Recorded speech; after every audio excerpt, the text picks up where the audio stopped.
Mis hermanos, Dios me los bendiga. Sean bienvenidos al canal Apología Adventista para tener el repaso de la lección de escuela sabática. Vamos a orar para que Dios sea el autor de este estudio o de este repaso y que podamos aprender todos de acuerdo a la palabra de nuestro Dios. Vengamos de rodillas. Bendito Señor que estás en el cielo, santificado sea tu nombre. Te agradecemos porque nos permites esta bella oportunidad de poder escuchar tu palabra y poder disertarla. Bendice nuestro intelecto, nuestro corazón, para que podamos estar atentos a tu palabra y podamos aprender lo que enseña la lección de escuela sabática. Gracias por esta bendición, gracias por este privilegio. Te lo agradecemos en el nombre de Jesús. Amén. Ok, hermanos, la lección que vamos a estudiar es la lección número 9. La lección número 9 trae como título Reconciliación y esperanza. Dice el versículo para memorizar, está en 2 Corintios 5:21. Dice el apóstol Pablo, el que no tenía pecado, hablando de Cristo, el que no tenía pecado, Dios lo hizo pecado por nosotros, para que nosotros llegásemos a hacer justicia de Dios en él. Hermanos, recordemos de que el plan de salvación tiene que ver con una reconciliación. El pecado nos hizo enemigos de Dios. No es Dios que se hizo enemigo de nosotros, sino que nosotros nos hicimos enemigos de Dios. Y el plan de salvación tiene que ver con esa reconciliación. Cristo nos vuelve a conectar con el Padre. En Cristo se recobra, en Cristo se vuelve a recuperar todo lo que se perdió por culpa del pecado. Y en este caso Pablo está hablando de nosotros como en Cristo llegamos a ser reconciliados. Por eso es que aquí dice Pablo, Dios hizo pecado, lo hizo pecado por nosotros, en el sentido de que Cristo llevó nuestras iniquidades y fue contado como un transgresor por culpa de nosotros, lo que se le conoce como un trueque. Es importante entender que por causa del pecado fuimos hechos enemigos de Dios y Cristo nos reconcilia con su muerte. Voy a sacar algunos textos bíblicos para demostrar de que es el ser humano que se hace enemigo de Dios. No es Dios. Dios en su misericordia está extendiendo su mano para que nosotros nos arrepintamos y volvamos a su brazo. Porque fuimos nosotros los que nos hicimos enemigos de Dios por culpa del pecado. Isaías capítulo 59, versículo 1 al 2. La lección de escuela sabática no viene dando estos versículos, pero yo quiero darlos para enfatizar o para reforzar en qué sentido Cristo nos reconcilió con el Padre. Isaías 59, versículo 1 al 2 dice, He aquí que no se ha acortado la mano de Jehová para no salvar, ni su oído para no escuchar, sino que vuestras transgresiones, vuestras iniquidades, hicieron enemistad entre vosotros y vuestro Dios. Son vuestros pecados los que ocultaron su rostro e impiden que Él escuche. Noten que lo que se interpuso en esta enemistad fue nuestra transgresión, fue nuestro pecado, y por culpa de ese pecado tuvo que venir a morir nuestro Señor Jesucristo y así poder salvarnos de la condenación eterna. En Cristo somos reconciliados con el reino celestial. Dice Pablo en Colosenses 1:20, y por medio de él reconciliar consigo mismo todas las cosas. Noten, nosotros no pedimos reconciliar. Por eso es que dice Pablo, reconciliar consigo mismo todas las cosas. Él da la iniciativa de reconciliarnos con él mismo. Y sigue siendo Pablo, así las que están en la tierra como las que están en los cielos, haciendo la paz por medio de él, por la sangre de su cruz, por la sangre de su muerte. Noten que la muerte de Cristo no solamente nos reconcilió a nosotros, sino que noten como dice, así las que están en la tierra como las que están en los cielos. O sea que ahora en Cristo hay una familia. A través de Cristo somos parte de la familia celestial. Noten, ya no somos extranjeros, ya no somos impíos, ahora somos hijos de Dios por la sangre de Cristo que derramó en la cruz. Eso significa ser reconciliado. La reconciliación tiene que ver con algo que está enemistado. Entonces, Cristo nos reconcilia consigo mismo. Dice que la lección, Pablo habla también de un misterio. Noten que Pablo ahora presenta que hay un misterio oculto, o había un misterio oculto. Colosenses capítulo 1, versículo 26 al 27. Y la lección viene hablando de esto. ¿Qué es ese misterio oculto? Y que se manifestó, dice Pablo, habla de un misterio oculto, el misterio oculto desde los siglos y edades, pero ahora manifestado a su santo, se refiere a la iglesia, a quienes quiso Dios dar a conocer cuál es la riqueza de la gloria de este misterio entre los gentiles, que es Cristo en vosotros, la esperanza de gloria. Noten que ese misterio oculto, que vamos a ver que tiene que ver con el Evangelio, con el plan de salvación, no se inventó o no comenzó en la cruz, sino que fue antes de la fundación del mundo, antes de la eternidad, antes de las edades, y se fue manifestado a través de Cristo Jesús. Pasemos al día domingo. El día domingo dice, reconciliados de malas obras. Dice el día domingo en Colosenses capítulo 1, versículos 21 al 22.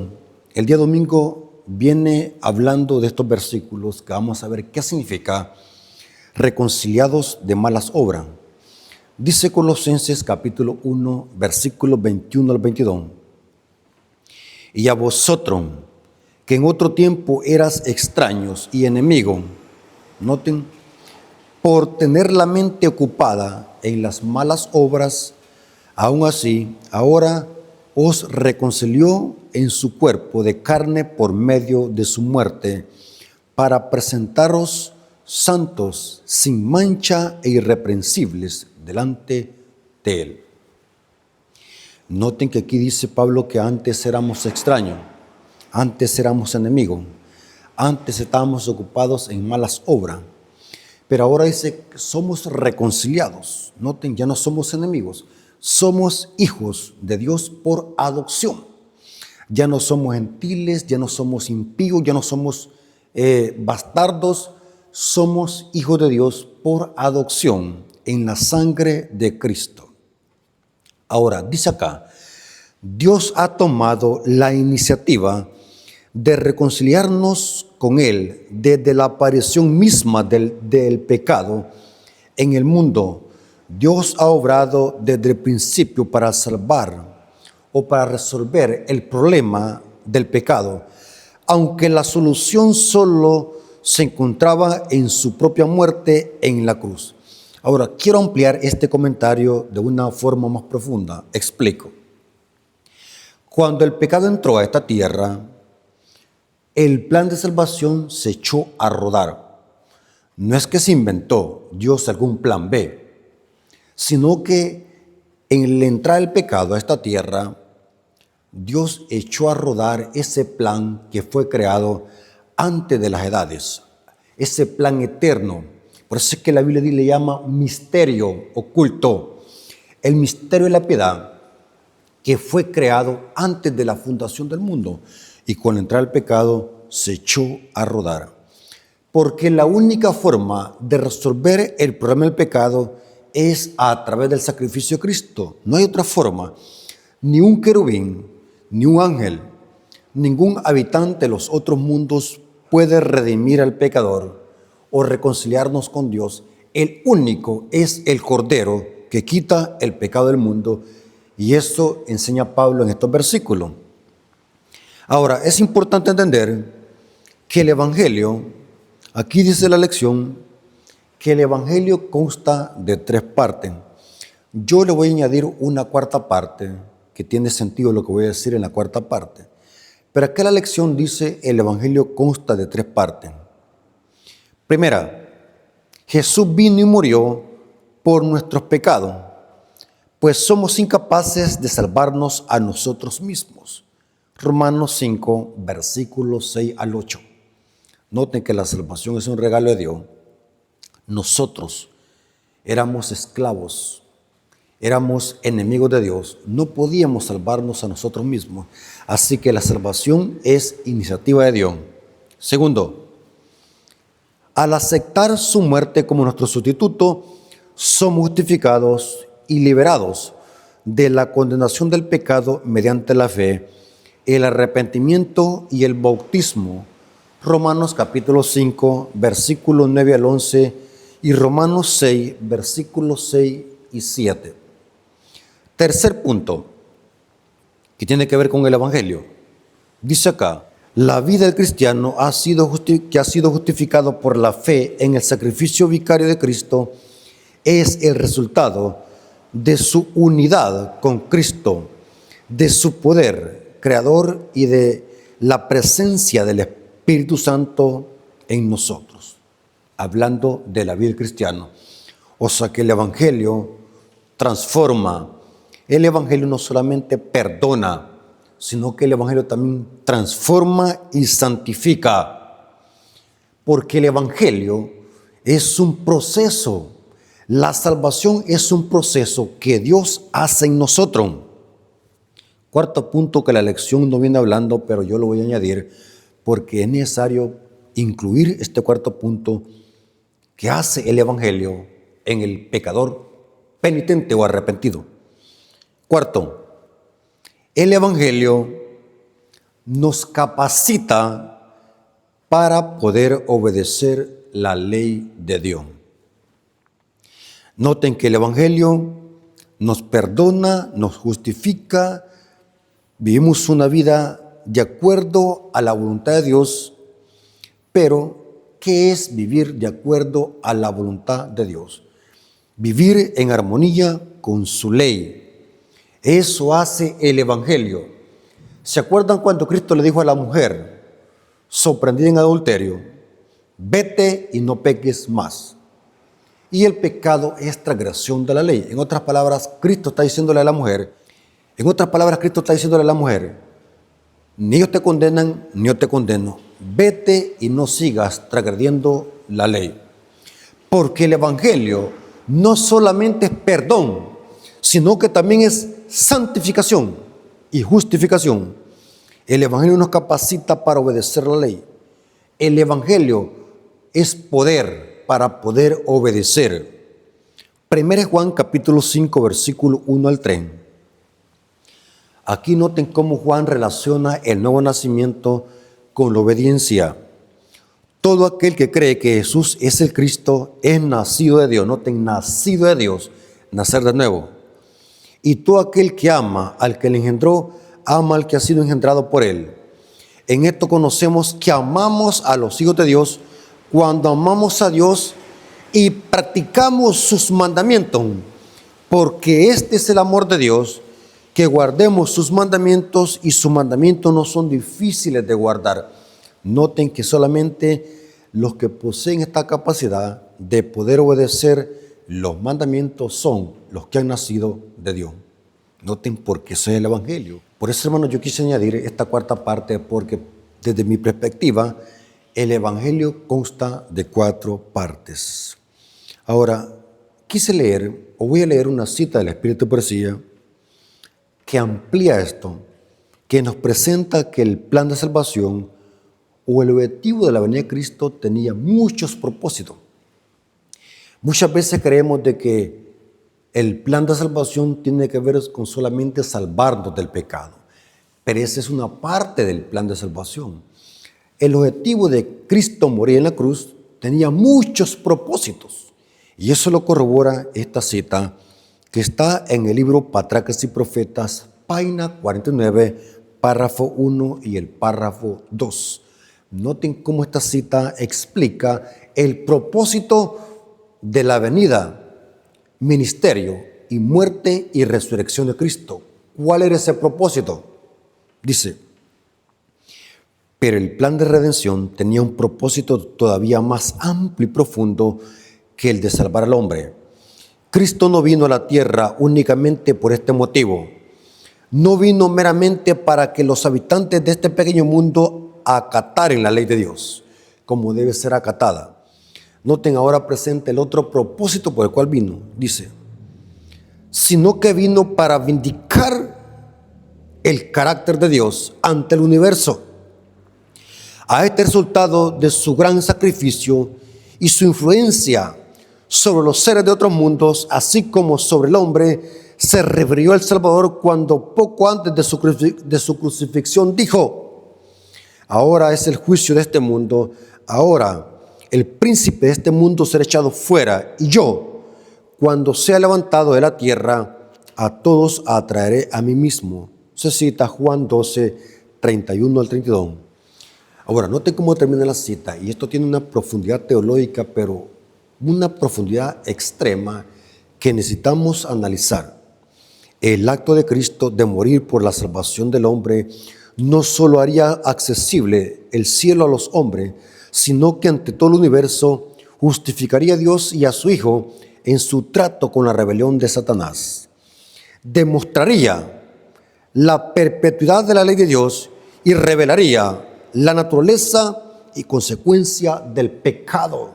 Noten que Cristo, al morir en esta tierra, como sustituto por nuestros pecados, Cristo demostró que sí se puede obedecer la ley.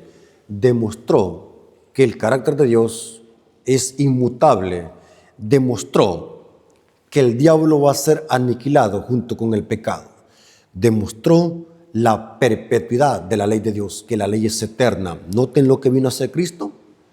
Esto es evangelio, esto es el plan de salvación que fue creado antes de la fundación del mundo, antes de la eternidad. Y sigue siendo el segundo párrafo. Patriarcas y Profetas, página 49, párrafo 2 dice, desde el principio el gran conflicto giró en derredor de la ley de Dios. Satanás había procurado probar que Dios era injusto y que su ley era defectuosa. Recordemos de que cuando alguien dice que no se puede obedecer la ley, recuerden de que esa mentira la dijo el diablo primeramente. Cuando alguien dice que no se puede vivir una vida santa y piadosa en esta tierra, recuerden de que es el diablo que está hablando a través de esa persona. Cristo lo demostró que sí se puede. Satanás había procurado probar que Dios era injusto y que su ley era defectuosa y que el bien del universo requería que fuera cambiada. Al atacar la ley, procuró derribar la autoridad de su autor. En el curso del conflicto habría de demostrarse si los estatutos divinos eran defectuosos, sujetos a cambio, y perfectos o inmutables. Y Cristo lo demostró, que prefiere mejor morir en rescate del hombre y no cambiar un ápice o una coma de su ley. La muerte de Cristo, saben que los protestantes dicen, Cristo clavó la ley en la cruz. Una mentira del diablo. Pero según la Biblia, con la muerte de Cristo, la ley fue vindicada, fue más establecida, porque demostró Dios que mejor prefiere dar a su Hijo para que muera como sustituto por el pecador y no cambiar o alterar su ley, porque si Dios alterara su ley, sería como justificar el pecado. Pero en la cruz se demostró que la ley es inmutable y es eterna como Dios mismo. Pasemos el día lunes. Dice el día lunes, si continúan en la fe. Pablo le dice a los colosenses, a los de Colosa, si continúan en la fe. Noten cómo dice Colosenses 1:23. Colosenses 1:23 dice, si en verdad permanecéis fundamentados en la fe y firmes sin moveros de la esperanza del Evangelio que habéis oído, el cual ha sido proclamado en toda la creación que está debajo del cielo, del cual yo, Pablo, llegué a ser ministro. ¿A qué se refiere Pablo cuando habla de permanecer fundados y firmes en la fe? ¿A qué se refiere? Dice, contrario a la doctrina, una vez salvo, siempre salvo. ¿Cuántos han escuchado esa falsa doctrina que muchas iglesias protestantes la predican? Esa doctrina, yo le llamo doctrina diabólica, la doctrina de las 3 S. Salvo, siempre salvo. Dicen así los evangélicos, algunas iglesias, que la salvación no se puede perder, que el ser humano no importa lo que haga, el ser humano siempre va a ser salvo porque ha sido predestinado para salvación. No importa si el ser humano hace cosas malas, de todos modos ya está salvo. Doctrina diabólica que ataca el evangelio. Aquí dice Pablo lo contrario, dice, si en verdad permaneces fundamentados en la fe y firmes sin moveros, o sea que podemos retroceder, podemos apartarnos de la fe, podemos abandonar el lugar, podemos perder la corona. Porque si Pablo está hablando de una perseverancia en la fe, de estar firmes y sin moverse de la esperanza del evangelio, significa que hay posibilidad de que nos podamos mover.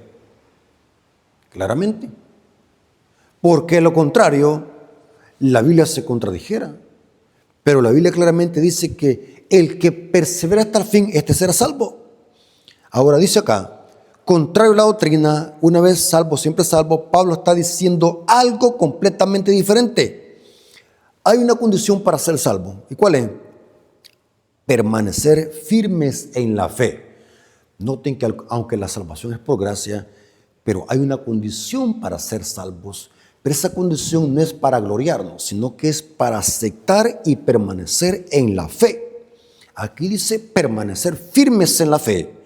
La palabra griega, traducida como permanecer en Colosenses 1:23, denota persistencia, idéntica al hupoponé, que encontramos en Apocalipsis 14:11, la paciencia, la perseverancia de los santos, y es la misma que se encuentra en Mateo 24:13, perseverar, estar firmes en la fe, no moverse de su lugar, estar constantes en el evangelio, estar fundamentados, estar sin moverse. ¿Por qué? Porque hay posibilidad de que nos perdamos si retrocedemos o nos apartamos de ese camino o de esa fe. Dice acá, la palabra griega traducida como firmes está relacionada con la idea anterior y se refiere a una estructura inmovible. Por extensión, a un cristiano que no pueda moverse de la esperanza del evangelio, Colosenses 1:23, el mismo vocablo aparece en 1 Corintios 15:58, estén firmes y constantes, abundando en la obra del Señor siempre, sabiendo que su trabajo en el Señor no es vano. Hermanos, podemos apartarnos de la fe. Por eso es que para Pablo era importante recordarles a los cristianos de Colosa de que estuviesen firmes, estuvieran inconmovibles, estuviesen cimentados en la roca, que no se fuesen a apartar de la fe, que fuesen perseverantes. Y ese es el mensaje para la iglesia hoy. No se trata solamente de decir yo creo en Dios, se trata de perseverar, porque el evangelio, como vimos anterior, consta de 4 partes. Dios nos salva a través de un proceso. Aunque la salvación es por gracia, nosotros tenemos que cumplir una condición. ¿Y cuál es? No moverse, estar firme, ser como una roca inconmovible. Claro que para ser inconmovibles tenemos que estar fundados en la roca que es Cristo. Pero para que haya un cimiento sólido, tiene que haber roca. De lo contrario, vamos a ser fácilmente movidos por cualquier viento de doctrina. Pasemos el día martes. El día martes dice el plan eterno de Dios. Noten, plan eterno. ¿Qué es eterno? En el hebreo es olam. En el griego es ainos. ¿Qué es eterno? Es algo que no tiene principio ni fin. Es algo que siempre es, porque la palabra siempre existió no es correcta. Es mejor decir siempre es, porque Dios es el gran yo soy.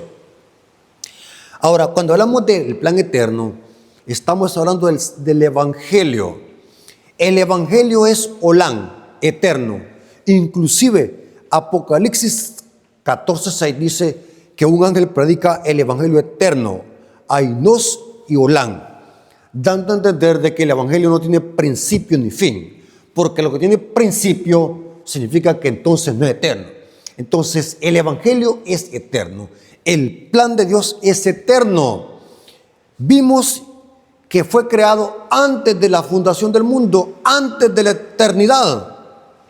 Noten cómo dice Pablo en Colosenses 1:24 al 25. Colosenses capítulo 1, versículos 24 al 25, hablando del plan eterno o del Evangelio eterno. Ahora, me gozo en lo que padezco por vosotros. Recordemos de que Pablo estaba preso en Roma. Está escribiéndole a los de Colosenses, a los de Colosa. Ahora me gozo en lo que padezco por vosotros y cumplo en mi carne lo que falta de las aflicciones de Cristo por su cuerpo, que es la iglesia. O sea, Pablo está diciendo, yo sufro por el Evangelio, yo estoy aquí preso por el Evangelio, estoy preso aquí por ustedes, sufro, pero me hace falta sufrir, dice, de la cual fui hecho ministro. Noten que Pablo es ministro de Cristo por ese sufrimiento. O sea que el sufrimiento que está experimentando Pablo, de esa manera predica el Evangelio. Vimos en otras partes de la Biblia. El Evangelio Pablo está predicando a través de su sufrimiento. Y de esa manera dice, del cual fui hecho ministro, según la administración de Dios que me fue dada para con vosotros, para que anuncie cumplidamente la palabra de Dios. Ahora, pero Pablo estaba preso. ¿Por qué Pablo está diciendo estas palabras? ¿Por qué Pablo escribe de esta manera? Dice acá, el plan eterno de Dios es la predicación del Evangelio, y este plan fue hecho antes de la fundación del mundo, y Pablo solamente es parte de él. Pablo, al ser apóstol y ministro de Cristo para predicar el Evangelio y para predicar la palabra, es parte de ese plan eterno creado antes de la fundación del mundo. Y saben que cada miembro de iglesia que ha sido llamado para predicar el Evangelio también es parte de ese plan de salvación, porque somos embajadores de Cristo para reconciliar el mundo con Cristo mismo, dice Pablo. Dice que el comentario, aunque Pablo escribió a los colosenses mientras estaba bajo arresto domiciliario en Roma, quizás su mayor sufrimiento se haya debido a no poder trabajar intensamente yendo de lugar a lugar o de casa en casa hablando físicamente.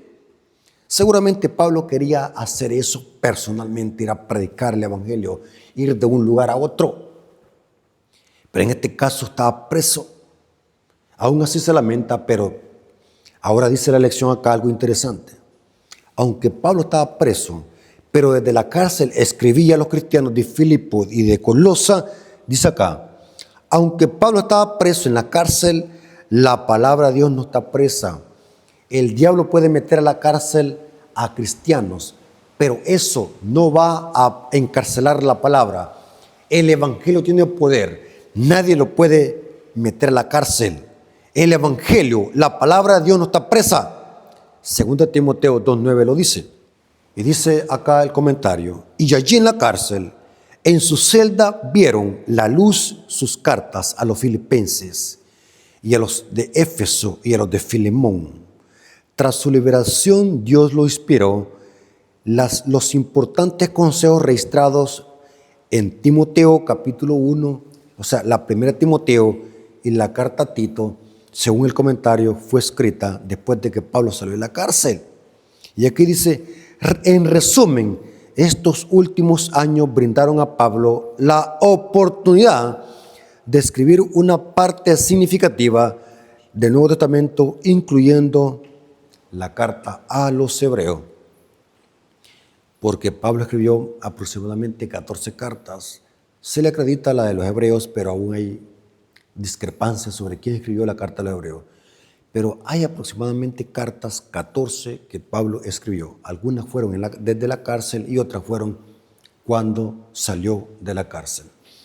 Recordemos de que al final fue Nerón que lo decapitó. Pero el apóstol Pablo fue un gran misionero. Antes que Nerón lo decapitara, el apóstol Pablo fue un pionero. Casi toda Europa, casi toda Asia, llegando hasta España, Pablo lo anduvo predicando el evangelio. Interesante, porque el plan de salvación es eterno, nadie lo puede callar. Aunque el diablo meta a la cárcel a cristianos, aunque el diablo mate a cristianos, aunque el diablo levante persecuciones, la palabra de Dios no la puede nadie detener. Aunque Pablo estaba preso, desde allá escribía cartas y el evangelio aún así seguía predicándose. Dice el día miércoles, la revelación del ministerio de Dios, basado en Colosenses capítulo 1, versículo 26 al 27. Leamos. Colosenses capítulo 1, versículo 26 al 27. El misterio. Ahora, ¿qué es un misterio? Es algo que aún no se ha revelado. En la Biblia encontramos dos misterios. El misterio de la piedad y el misterio de la iniquidad. Pero aquí se está hablando de Dios, del plan de salvación. Es un misterio. ¿Pero por qué es un misterio? Dice acá, el misterio que había estado oculto desde los siglos y edades. O sea que el evangelio no fue en la cruz que se inventó. En la cruz podemos decir de que se consumó, pero el plan de salvación fue creado antes de las edades. Aquí dice, el misterio que había estado oculto desde los siglos y las edades, pero que ahora ha sido manifestado a sus santos, a quienes Dios quiso dar a conocer las riquezas de la gloria de este misterio entre los gentiles. Está hablando del evangelio, que es Cristo en vosotros, la esperanza de gloria. Hermanos, el plan de salvación fue creado antes de la fundación del mundo y en Cristo fue manifestado. Y Pablo era parte de ese misterio, o sea, de esa predicación del evangelio. Ahora, el misterio es oculto solamente para los que no lo conocen, pero ahora se ha revelado en Cristo. Ahora, pero la gente que no conoce a Cristo, para ellos es un misterio, porque tienen un velo aún. Dice Pablo en Romanos capítulo 16, versículo 25 al 26. Noten cómo Pablo habla de este misterio del evangelio eterno, que fue ese plan de salvación que fue creado antes de la fundación del mundo. Dice Romanos capítulo 16, versículo 25 al 26. Al que puede confirmaros según mi evangelio y la predicación de Jesucristo, según la revelación del misterio que se ha mantenido oculto desde los tiempos eternos, pero que ha sido manifestado ahora, y que por las escrituras de los profetas, según el mandamiento del Dios eterno, se ha dado a conocer a todas las gentes para que obedezcan por la fe. O sea que el evangelio se cree, pero también se obedece.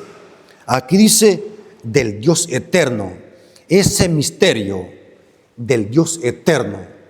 Por ende, el plan de salvación es eterno y el evangelio es eterno. ¿Saben de qué hay personas faltas de conocimiento de que creen de que el evangelio es del Nuevo Testamento hacia acá? El evangelio lo encontramos desde Mateo, dicen ellos, hasta Apocalipsis. ¡Qué ignorancia tan grande!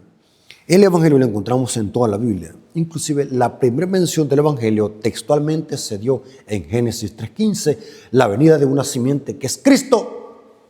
Los padres de la iglesia le conocían como el protoevangelio a Génesis 3:15.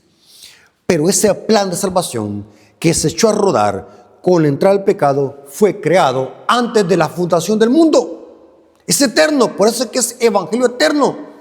Una sola forma de salvar al pecador. En el Antiguo Testamento encontramos el evangelio en símbolos y tipos con el santuario. En el Nuevo Testamento encontramos el evangelio personificado, que es Cristo. Pero en toda la Biblia encontramos el evangelio, porque el evangelio es eterno. Este misterio se manifiesta de varias maneras. O sea, el Evangelio se muestra de varias maneras en la Biblia. Efesios capítulo 1, versículos 6 al 7. Para alabanza de la gloria de su gracia. O sea que el Evangelio es también para glorificar a Dios. Para que todo sea para la gloria de Dios. Con la cual nos hizo aceptos en el amado. En quien tenemos redención por su sangre y perdón de pecados según las riquezas de su gracia. O sea que el Evangelio tiene que ver con perdón de pecados, con darle gloria a Dios, con redimirnos y con vindicar su carácter, el carácter de Dios. Esto lo enfatiza Efesios capítulo 3, versículo 3 al 7. Que por la revelación me fue declarado el misterio. Ahí está el misterio. Como antes lo había escrito brevemente, leyendo lo cual podéis entender cuál sea mi conocimiento en el misterio de Cristo. Misterio que en otras generaciones no se dio a conocer a los hijos de los hombres. Y noten cómo dice Pablo hablando de este misterio. Misterio que ha sido revelado o ha sido dado a conocer a los hijos de los hombres, como ahora es revelado a los santos apóstoles y profetas por el Espíritu. O sea que los profetas, los patriarcas, los apóstoles, todo predicaron el Evangelio, según lo que dice acá. Y aquí dice que los gentiles son coherederos y miembros del mismo cuerpo y copartícipes de la promesa en Cristo Jesús por medio del Evangelio, del cual yo fui hecho ministro por el don de la gracia de Dios que me ha sido dado, según la operación de su poder. Hermanos, el Evangelio nos reconcilió con Dios. El Evangelio reconcilió a judíos y gentiles. El Evangelio eterno, ese misterio oculto, manifestado a través de Cristo, lo predicaron los profetas, lo predicaron los patriarcas, desde Génesis se predicó. Y en Cristo se personificó. Cristo es el Evangelio. Ahora, dice el comentario acá del día miércoles. En otro lugar, Pablo se refiere al misterio de Dios, que es el propósito eterno del cielo, que desde el principio Dios destinó para nuestra gloria. 1 Corintios 2:7. Y fue revelado o puesto de manifiesto mediante el plan de salvación. Pedro habla de esto como algo que los profetas participaron, que los ángeles hacían entender. 1 Pedro capítulo 1, versículo 10 al 12. Noten que los profetas también fueron inspirados por el Espíritu Santo para que ellos predicaran el Evangelio. El Antiguo Testamento contiene el Evangelio. Cada precepto, cada mandamiento, cada símbolo es una profecía compacta del Evangelio, que fue concebido antes de la creación del mundo. El Evangelio que estuvo oculto desde los tiempos eternos. Romanos 16:25. Sin embargo, este misterio ha sido revelado gracias a la vida, muerte y resurrección de Cristo. Por eso es que se llama Evangelio eterno. Y algo eterno nunca tuvo un principio ni va a tener un fin. Es eterno, es Olán como Dios mismo. En Cristo lo que hizo es revelarse, manifestarse. Ese plan de salvación creado antes de la fundación del mundo. Inclusive, noten como dice Pedro, para que vean, el apóstol Pedro, en 1 Pedro capítulo 1, versículo 18, noten cómo dice. 1 Pedro capítulo 1, versículo 18 en adelante. Sabiendo que fuiste rescatados de vuestra vana manera de vivir, la cual recibiste de vuestros padres, no con cosas corruptibles como oro o plata, sino con la sangre preciosa de Cristo, como de un cordero sin mancha y sin contaminación. Versículo 20.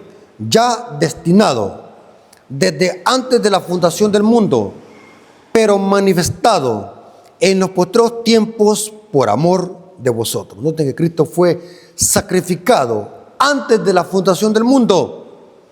Esto lo corrobora también Apocalipsis 13:8, hablando de los que adoran a la bestia, que los que adoran a la bestia, los nombres de ellos no están escritos en el libro de la vida del Cordero. Pero noten cómo se usa, cómo se expresa aquí Juan. Apocalipsis 13:8, hablando de la muerte de Cristo simbólicamente, dice, y la adoraron. Estoy leyendo Apocalipsis 13:8. Y la adoraron todos los moradores de la tierra, cuyos nombres no estaban escritos en el libro de la vida del Cordero, que fue inmolado, que fue sacrificado desde el principio del mundo, hablando figuradamente, porque el plan de salvación estaba ya destinado antes de la fundación del mundo, pero que en Cristo fue manifestado. Sigamos estudiando. Ahora, es interesante lo que dice el día jueves. El día jueves dice el poder del Evangelio. Ahora, en este día vamos a ver un dato muy importante que muchos lo pasan por alto. El poder del Evangelio. ¿Qué significa el poder del Evangelio? Que el Evangelio no solamente te perdona, sino que el Evangelio te capacita con un poder para poder obedecer y poder vivir una vida santa y piadosa en este mundo. Colosenses capítulo 1, versículos 28 al 29.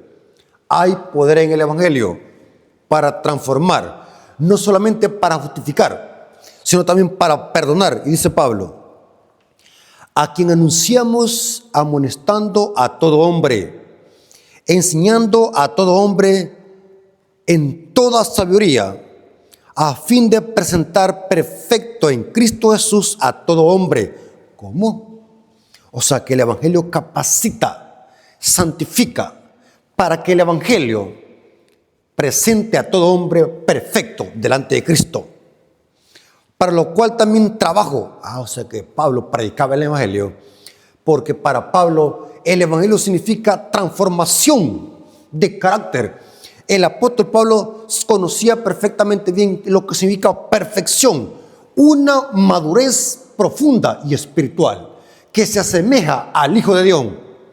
Inclusive la Biblia dice que tenemos que ser perfectos como Dios. En nuestra esfera tenemos que ser perfectos, pero el Evangelio llama a que seamos perfectos, no perfeccionistas, sino perfectos en Cristo. Porque el Evangelio no solamente perdona, porque la gente hoy en día le gusta que Dios los perdone, pero la gente no quiere cambiar su mala vida. La gente quiere seguir viviendo en sus mismos delitos y pecados, pero la Biblia enseña de que el Evangelio también es poder. Noten, aparte del perdón del pecador, el Evangelio transforma y santifica. Por eso es que el día jueves dice el poder del Evangelio. Hay poder. Si alguien cree de que el Evangelio no tiene poder para capacitarnos para poder obedecer y poder vivir una vida santa y sin mancha en esta tierra, si alguien cree que no hay poder en el Evangelio, tengan cuidado, están predicando un evangelio adulterado y tuerto. Mi Biblia enseña que el Evangelio es poder. ¿Poder para qué? El Espíritu Santo viene al pecador arrepentido y lo capacita para poder vivir una vida santa en esta tierra, porque el Evangelio es poder, primeramente para el judío y también para el griego, dice Pablo. Dice acá el comentario del día jueves: el centro de la predicación de Pablo era Cristo y este crucificado. Según Efesios 5:27, el propósito del sacrificio de Cristo es presentarla para sí una iglesia gloriosa y sin mancha, ni arruga, ni cosa semejante. O sea que, ¿qué significa sin arruga? Intachable. Una iglesia santa, una iglesia que haya alcanzado la perfección de carácter en Cristo Jesús, porque es el Evangelio. Por lo tanto, el objetivo de la predicación del Evangelio por parte de Pablo era presentar a todo hombre perfecto en Cristo. ¿Saben de que hay cristianos que dicen de que es imposible dejar de pecar? Esa frase también es peligrosa y diabólica, porque el diablo quiere que creamos eso, que no hay poder en Dios para darnos la victoria sobre el pecado. Pero ahora leemos lo contrario. Aquí dice: por lo tanto, el objetivo de la predicación del Evangelio por parte de Pablo era presentar a todo hombre perfecto en Cristo. Colosenses 1:28. Lo hace enseñando y amonestando, es decir, exponiendo los diversos puntos de la doctrina y práctica cristiana. O sea que predicar el Evangelio también es predicar doctrina y enseñanza. Noten, hay quienes dicen, hay que predicar el Evangelio, porque creen de que predicar el Evangelio es solamente decirle a la gente cosas bonitas. Cristo te ama, Cristo murió por ti, Cristo te perdona, no importa cómo seas, Cristo te ama así como eres. Pero se les olvida que el Evangelio también es poder y enseñanza y doctrina. Aquí dice que Pablo lo hacía enseñando y amonestando. O sea, cuando se amonesta a la iglesia, cuando se exhorta, cuando se enseña doctrina, cuando enseña profecía, eso es predicar doctrina. Porque el Evangelio es doctrina y viceversa. Es decir, exponiendo los diversos puntos de la doctrina y práctica cristiana. Y allí cita varios pasajes bíblicos. Y advirtiendo acerca de las consecuencias de rechazar el Evangelio y de los peligros de los falsos maestros. O sea que predicar el Evangelio también implica defender la doctrina. Predicar el Evangelio significa amonestar. O sea, predicar el Evangelio es todo. El Evangelio es todo, algo completo. Justificación, redención, santificación, perfección y glorificación. Predicar el Evangelio también implica defender la doctrina, defender el Evangelio, desenmascarar falsos maestros. Eso leemos en las cartas de Pablo. Pablo era un hombre que predicaba a Cristo, pero también no tenía temor de desenmascarar a los falsos maestros judaizantes. Lo vimos en una semana de esta. Ahora, yo quiero sacar un versículo para demostrar de que predicar el Evangelio es todo. No solamente decirle a la gente cosas bonitas. Lo que pasa es que nos hemos confundido, hermanos. Estamos confundidos.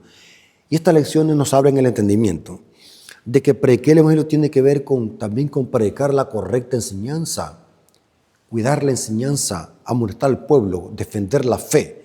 Y dice Judas, noten cómo dice Judas capítulo 1, versículos 3 y 4. Judas,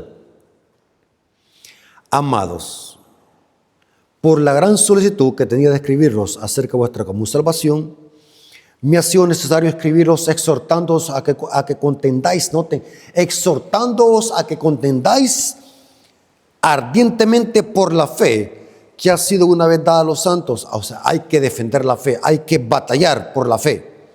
¿Por qué? Aquí se incluyen los falsos maestros. Porque algunos hombres han entrado encubiertamente, los que de antes habían sido destinados para esta condenación, hombres impíos, que convierten en libertinaje la gracia de Dios y niegan a Dios, al único soberano y a nuestro Señor Jesucristo. Noten que Judas aquí presenta que el Evangelio también significa defender, contender para defender la enseñanza y la doctrina. Pero ahora vamos a ver de que Judas, el mismo apóstol Judas, presenta que también el Evangelio implica vencer el pecado. ¿Dónde dice eso? Judas, versículo 23, ahí en el capítulo 1, versículos 23 y 24. A otros salvad, arrebatándolos del fuego, y de otros tened misericordia con temor, aborreciendo aún la ropa contaminada por su carne. Y aquel que es poderoso, noten ahí está el poder del Evangelio, lo que viene hablando la lección del día jueves. Y aquel que es poderoso para guardarlos sin caída y presentaros sin mancha delante de su gloria con gran alegría. Y dice Pablo en Filipenses 4:13, todo lo puede en Cristo que me fortalece. El Evangelio es todo. Así que, hermanos, Dios les bendiga. Espero que este repaso de la lección nos haya servido. Hemos hecho un resumen, así a grandes rasgos, para que entendamos de que el Evangelio es todo. Cristo nos justifica, nos santifica y nos hace que seamos perfectos para que alcancemos su estatura. La estatura que debemos de mirar es Cristo, dice Pablo. Nuestro objetivo es llegar a ser como Cristo. Si la Biblia lo dice que tenemos que ser santos como Dios, significa que sí podemos. En Cristo hay poder y ese es el Evangelio. Así que, hermanos, Dios les bendiga y que la honra y la gloria haya sido para nuestro Dios. Vamos a orar para que Dios nos dé fortaleza, para que estos mensajes no solamente sean para la iglesia de los Colosas, sino también para nosotros, para la iglesia adventista, para nosotros, cada uno de los que estamos escuchando esta lección. Vengamos de rodillas para orar. Bendito Señor que estás en el cielo, santificado sea tu nombre, te agradecemos por tu palabra, gracias por tu amor y tu misericordia, gracias porque hasta aquí nos ayudaste y gracias por este conocimiento, y gracias por estas palabras de Pablo. Te lo agradecemos en el nombre de Jesús. Amén. Mis hermanos, Dios me los bendiga. Recuerden que la mejor forma de poder ayudar a este ministerio es suscribiéndose, dando me gusta a los videos, compartiendo y comentando para que así este ministerio pueda crecer y podamos llegar a muchas almas con la verdad presente. Cuando decimos suscríbanse es para que siempre que subamos un video, su dispositivo le notifique para que usted esté pendiente de que ya subimos un video. Muchos hermanos me dicen, hermano Rafael Díaz, ya tiene tiempo no subir video. Es porque ellos no saben de que yo subo videos, porque no están suscritos, ni tampoco tienen activadas las notificaciones. Así que háganlo. Suscríbanse, activen las notificaciones, den me gusta a los videos y compartan para que este ministerio pueda crecer. Saludos desde El Salvador a todos los hermanos de este canal. Maranata. Dios les bendiga.